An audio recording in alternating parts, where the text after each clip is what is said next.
Aux États-Unis, l'homme de 57 ans soupçonné d'avoir tué une élue démocrate et son mari au Minnesota a comparu cet après-midi. Étienne, on apprend que le suspect se serait présenté au domicile de 4 élus lors de sa virée meurtrière. C'est ce que les procureurs de l'État du Minnesota ont annoncé aujourd'hui, Sophie, en conférence de presse. Vous voyez donc l'accusé Vance Bolter, 57 ans, accusé d'avoir tué Melissa Hartman, 55 ans, représentante de l'État du Minnesota sous la bannière démocrate depuis quand même 2004, ancienne présidente de la Chambre des représentants de l'État, également accusée de tentative de meurtre envers un sénateur de l'État du Minnesota. Pour les autorités, c'est clair, il s'agit d'un crime, d'un meurtre politique. Vous voyez la manière qu'il s'est présenté chez les victimes samedi aux petites heures du matin. Il avait ce déguisement.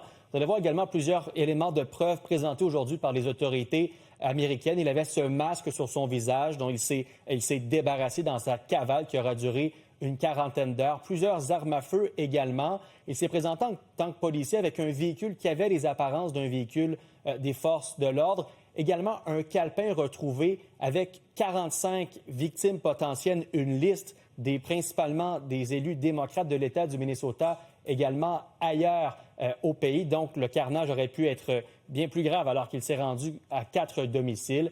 On peut entendre le procureur de l'État du Minnesota qui parle d'un véritable cauchemar.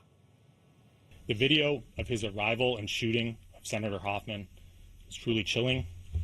Again, it's no exaggeration to say this is the stuff of nightmares. They later searched Belter's car, where they found 5 more firearms, including assault-style rifles and a large quantity of ammunition. Et Étienne, l'accusé risque la peine capitale pour les crimes qui lui sont reprochés. En raison de la gravité des accusations, Sophie, meurtre prémédité, également tentative de meurtre. Au total, 6 chefs d'accusation. Le procureur de l'État du Minnesota n'a pas voulu mentionner pour l'instant s'il allait réclamer la peine de mort en cas, évidemment, de culpabilité. Première brève comparution aujourd'hui.